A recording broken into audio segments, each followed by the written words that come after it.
Hey, this is Keith from Save the Rust, and we're on another adventure today. We're going to go up to an island. We've got to take a ferry. Yes, it's pretty rough. We're on a gravel road. There's 100 kilometers of gravel one way, and got Craig here along to pick up another old motorcycle. So keep your eyes peeled for what we pick up today. So here we are. That's Matheson Island. This is the ferry coming across to pick us up. This is the end of the road, and this is a Icelandic community, lots of fishing, and there's an old motorcycle on the island. We just came down 100 kilometers of gravel, and you don't think there would be an old Harley up there, but there is.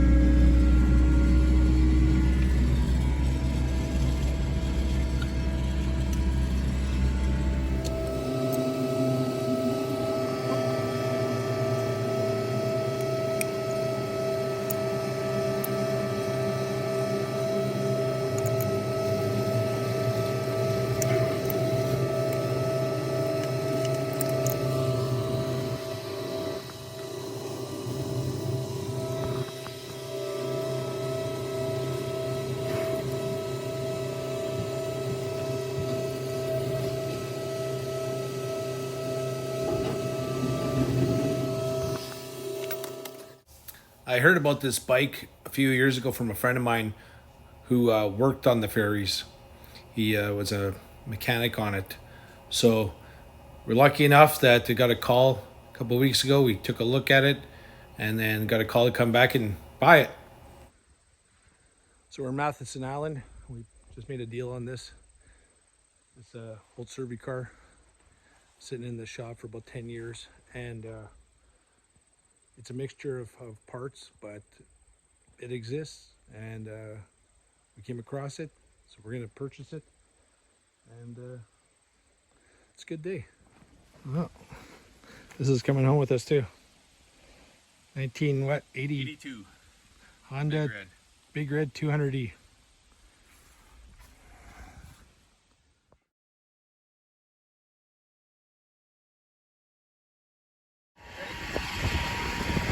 On the ferry on the Harley three-wheeler surfing car from this spot, and it's the only ferry we've ever been on. Get this bike off to Matheson Island today.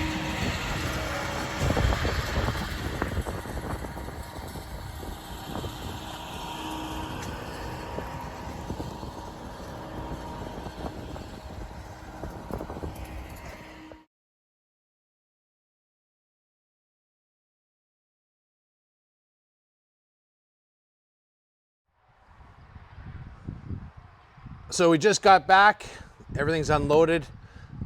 There she is. So let's first off look at it. It's not, a very specific year. This thing's a bit of a mixture of years and parts. So let's start off with it. So let's take a quick walk around.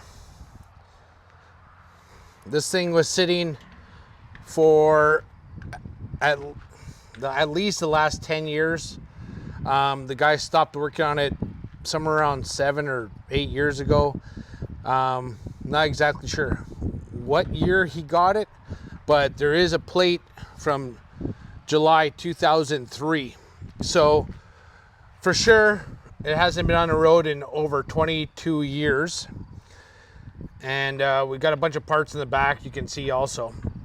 So let's start off with it. Again, it's not a specific year. It's been a mixture of parts. So again, the frame's 51 in layer because of the style rear end. It's not a spoke wheel. It's a solid wheel style. The box is, I believe it's 67 to 74. So this is the fiberglass box. This is the last version of the survey car. It looks in really good shape other than they put a hole in the bottom for a battery box.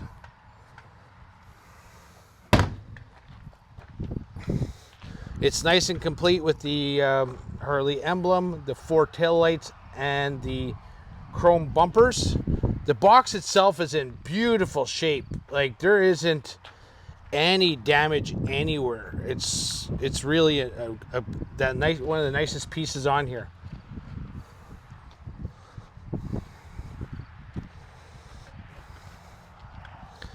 Like, barely even a scratch on it. So, you know, what we'll do is we'll end up washing it and seeing what's underneath all that dust. Then we got some wheels. I don't believe those are factory wheels because they don't have the ability to put a hubcap on, but they work. So then we get to the motor. Motor, as you can see, is not complete. The air cleaner and carburetor and intake are on the bench over here, and the distributor, but it is a 49 WL. So that is a 2-wheeler motor, not a Cervicar. So a Cervicar would have been a G model. This is a WL. The tanks are the cat size, so those should be 46 and earlier. So those are a nice set of tanks. They're really nice. I looked inside them. They're, you know, clean. They're probably, it looks like they're coated probably with that cream, but from all accounts, they're really nice tanks. The front end is, you know, 70 shovel. You know, it has the mounts for the elephant head or the Hydroglide. It's got the newer style hub, so you can put a disc brake on it. So we'll have to figure out exactly what we have here, because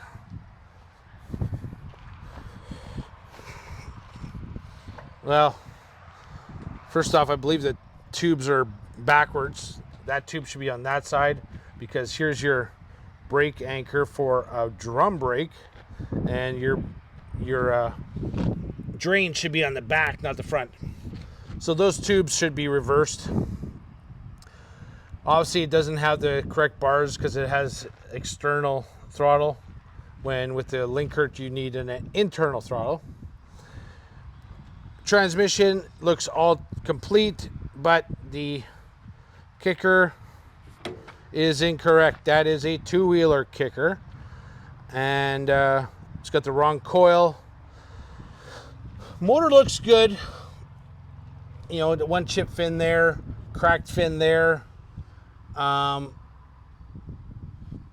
the distributor's not installed, but other than that, so far, I haven't seen any issues with it, like cracked cases or anything like that. Transmission's complete. The primary is all complete. I gotta pull it all off and see what's going on, but and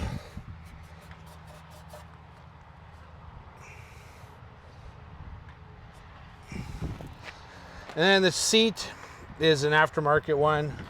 You know, it's got this kind of different type of fabric that Harley didn't use. It's got the oil cap. Oh, I have to get that off. But it's another Cervicar. And so this makes 3 that we have at this moment. So here is our other Cervicar. This is a 1957 Cervicar. I did a whole bunch of videos on this one, getting it ready for a movie that we just did. And then there's a 63 Cervicar. I pulled the light out of it. We built that one 25 years ago. So we have the 1, the 2, and now we have the 3rd. And do I need 3 Cervicars? No. But you know what? In Manitoba here, I've never seen another fiberglass box version. So that's cool to me. Let's look at some of the parts we got with it. So here's the correct kicker, I believe. This is the extension. It's got a short shaft. I'll have to do some research. I don't know if this has been modified or something, but it doesn't look quite right. We got the M88 Linkert with the intake, so that's nice with the spacer plate. We got the Harley air cleaner, J slot style. So original, I am not sure. It's old. Got some oil lines. There's the battery box, some gaskets. This is the lock for the box, and in this mess of keys there is the key for it. Fuel rod, dipstick for the oil. Got the brake cylinders. I think those are the old ones. I think he put new ones. A couple brackets, I'm not sure where they go. The front fender brackets, so those are nice. So those go in front here so that the fenders don't get hit, and that's why those fenders are in such great shape, because of these brackets. Miscellaneous stuff, an extra set of floorboards, looks like they're painted. Distributor, which is nice. A shifter with light that the eyes light up, and then really nice original police special speedo. So I gotta do some research on this and figure out the year, and because it has this opening, some of these speedos had the ability to stop the needle when you're chasing someone who is speeding. You could hit this button and it would lock this in position. That was the way you confirmed that they were speeding. Not sure if that's the correct one. I've never had one, so got to do some research on it first. Ugly front fender, ugly drag pipes, an old shovel seat, and another manual. We got another manual with it. And while we were there, picked up a Honda Trike, Big Red 200E, 1982. It's not perfect. It needs a bit of work, but we're working on another Honda Trike. Why not another? So this guy had this one for over 10 years. Again, it's been sitting. I pulled it over. It pulls over. It's, the tires are in good shape. We'll start with the good stuff. The tires are in great shape. This side of the plastics is beautiful. That side is ugly. Someone did some insane fiberglass work. Front brake cable is broken. Front lever's broken. I probably have these lying around somewhere.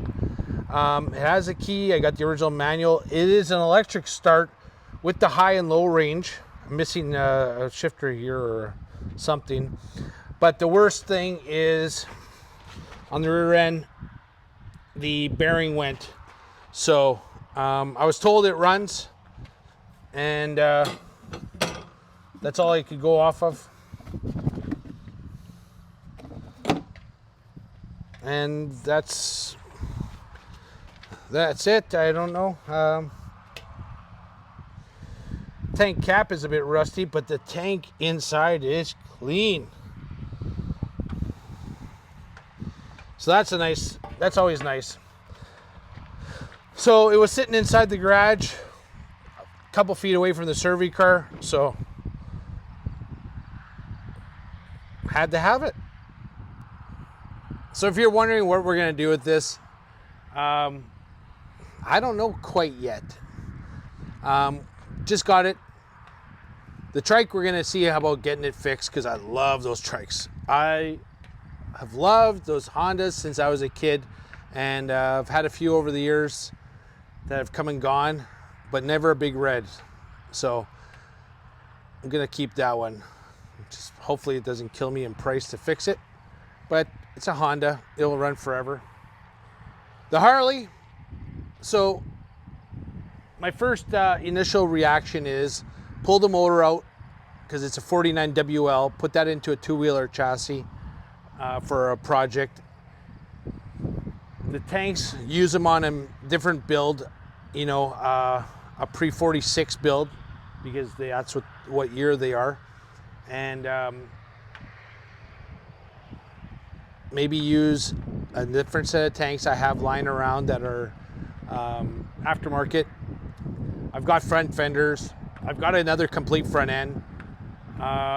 If not, I can use this one, but it doesn't have the rake trees. So these ones had fixed raked trees. They're pretty hard to come by sometimes. And I don't have a set. I have rake trees, but I don't have 45 rake trees. So we got some work to do to figure out what we're gonna do. But I like building stuff, so I'll probably just build it. I like it. Just cool. So anyway, thanks for following along. It was a heck of an adventure. I had a great time with my buddy Craig. It was a long day. We did a couple 100 kilometers of gravel, went onto an island, probably picked up the only antique Harley on this island that's ever been there. It's like a fishing village kind of idea. Really cool experience. Happy to pull another old motorcycle out, save it, because that's what we do here at Save the Rust. So this is who we are, this is what we do. Save old trikes, save old Harleys. Have yourself a great day. And if you haven't hit that subscribe button, do it now. Follow along.